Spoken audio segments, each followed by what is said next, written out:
I didn't expect to find the dagger in my hand before I even noticed the cake. It was supposed to be a quiet birthday dinner. Just the two of us, maybe a few close friends. I had spent the whole day imagining her smile as I surprised her with the small things she liked. Her favorite flowers, the vintage wine she claimed reminded her of our honeymoon, and that ridiculous pearl necklace she had been hinting at for months. The soft glow of the candles made the dining room feel warm, intimate, and safe. And yet, nothing could have prepared me for the look on his face. Or rather, for the look in her eyes. I arrived at our home first. The table was set with delicate care. Her favorite scented candles flickered, the wine glasses gleamed, and a modest cake sat in the center, topped with "Happy Birthday, Evelyn." My heart swelled as I thought about how happy she would be to see all this. But as I stepped into the living room, I froze. She wasn't alone. Standing there, laughing at something utterly inappropriate for a birthday dinner, was a man I didn't recognize. Tall, confident, leaning into her in a way that made my stomach twist. My wife, Evelyn, looked radiant, her smile wide and carefree. But it wasn't the warmth of love I knew. It was a different light. A thrill, a spark meant for someone else. I swallowed, trying to ground myself. "Evelyn," I said, my voice tight. Who's this?" She turned, startled, as if she'd been caught mid-crime, and then smiled. Too brightly, too knowingly. "Oh, Alex, you're home early," she chirped, her tone far too casual for the heat crawling up my spine. "I want you to meet someone." "Daniel." "Daniel," I repeated silently, feeling the syllables like stones in my mouth. He extended his hand, too friendly, too calm, as if we were all still in some ordinary dinner party.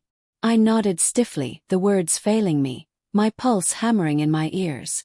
And then she said it, the thing that cut through the room sharper than any blade. "I flirted with him to make you jealous." For a moment I couldn't breathe. "You what?" My voice cracked, a mix of disbelief and a rising storm of fury. "I thought, maybe you'd notice me more," she said, shrugging as if it were the most natural thing in the world. Her laughter tinkled in the air, cruel and light, and I felt my heart shatter into splinters. "Notice you more," I repeated, my jaw tight, trying to form words without letting the rage explode too soon. "Evelyn, this isn't noticing. This is betrayal." "Oh, come on, Alex," she said, rolling her eyes. "It was just a little harmless fun. You always say I don't pay attention to you anymore." Harmless. The word burned my throat. Fun. She called this fun. She called watching me squirm, watching me panic, a little game, a joke. My hands shook, but I forced myself to calm down, to think. "Evelyn," I said slowly, my tone deceptively calm, "did you even consider how this would feel for me? Did you ever stop and think for a second?" She looked at me, eyes flickering briefly with guilt, or maybe fear, but it disappeared as quickly as it came. "Alex, you're overreacting. It's not like I held up my hand, stopping her mid-sentence. My gaze was sharp, deliberate, and for the first time in months, I felt clarity cutting through the fog of confusion, hurt, and rage.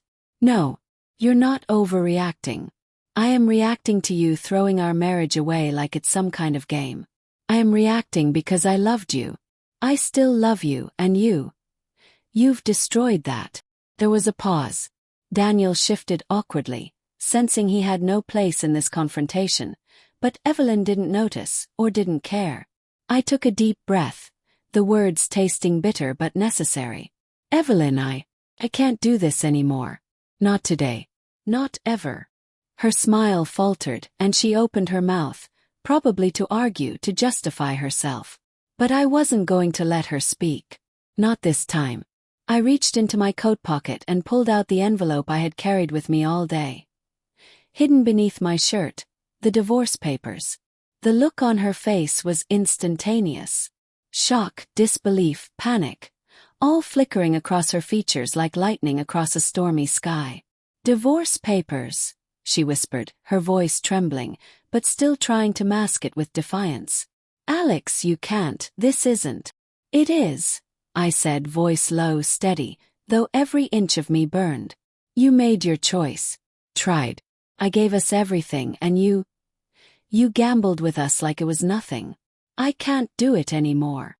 Tears welled in her eyes, and for a fraction of a second, I almost felt pity. Almost. But then I remembered the countless nights I had spent wondering if she was truly present, the nights I had come home to empty silence or excuses, the moments she had laughed at my hurt and sought thrill elsewhere. I remembered the betrayal, not just tonight but every little crack in our marriage she had ignored. She tried to reach for the papers, but I held them just out of reach. "Sign them," I said quietly. "Or don't. I don't care anymore. The life I thought we had, it's gone." Daniel stepped back, looking suddenly very real, very human in the chaos. I didn't care about him. He was irrelevant. What mattered was her, the woman I had loved with every fiber of my being, standing there with the smugness of someone who thought she could play with fire and walk away unscathed. Evelyn's voice broke. "Alex. I didn't mean." "You didn't mean," I echoed bitterly. "You never meant anything when it came to us. All your words, your smiles, the little gifts, the promises. Meaningless. Believed in you. I trusted you. And that was your mistake." She sank into the chair, hands trembling, and I noticed for the first time just how small she looked. The invincibility I had imagined, the aura of power and mischief, it was gone. She was human. Vulnerable. No. I felt nothing but the cold satisfaction of finally reclaiming my dignity. I didn't wait for her response. I set the envelope on the table, looked at Daniel once more, and then turned away. "I'm going upstairs," I said. "I don't want to see either of you again." Upstairs, in the solitude of my bedroom, I let the rage finally spill over. My fists pounded the sheets, my chest heaving, a storm of betrayal, heartbreak, and disbelief colliding all at once. I had loved her so completely that the wound cut deeper than I ever imagined possible. I had trusted her, confided in her, planned a life with her. And she had destroyed it for a fleeting thrill. The door creaked, and I froze, expecting confrontation, perhaps a plea, or an attempt at manipulation. But it remained silent. For the first time I realized she wasn't coming. She wasn't going to fight for us. She was gone. Not just tonight, not just in her choices, but in her heart. I sank onto the edge of the bed, staring at the ceiling. The weight of years of shared memories pressed down on me, heavy and suffocating.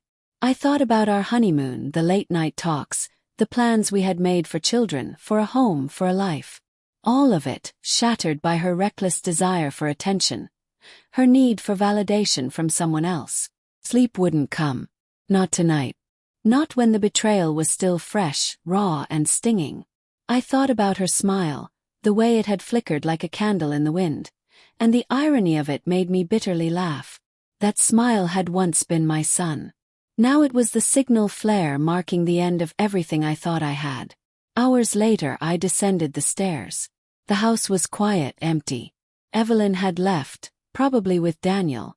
The table still bore the remnants of the birthday celebration I had prepared, the cake half-eaten, candles extinguished. The divorce papers sat there like a monument to the end of us. I picked them up, my fingers trembling slightly, not with anger this time but with sorrow. I signed my name not because I had to, but because I needed to close the chapter on the life I had poured into someone who didn't value it. I didn't feel triumph. I didn't feel revenge. I felt something quieter, steadier, release. As I stepped outside, the night air cool against my face, I finally let myself breathe. The weight on my chest began to lift, replaced by the slow, painful awareness that I was alone, but free. Free from lies, from betrayal, from the cruel illusions of love that had kept me shackled. I knew the road ahead would be hard. Heartbreak didn't fade overnight. Trust, once shattered, never fully healed. But tonight I had reclaimed my life. And in that reclamation, I found a strange, stubborn hope. A whisper of something stronger waiting to grow from the ashes of everything that had been destroyed. Somewhere, Evelyn and Daniel were probably laughing, probably thinking the world was still theirs to toy with. But I knew the truth. And I would survive. I had no choice but to. Because sometimes, The most devastating betrayals become the catalyst for the strongest versions of ourselves. And I was ready, finally ready, to become that person.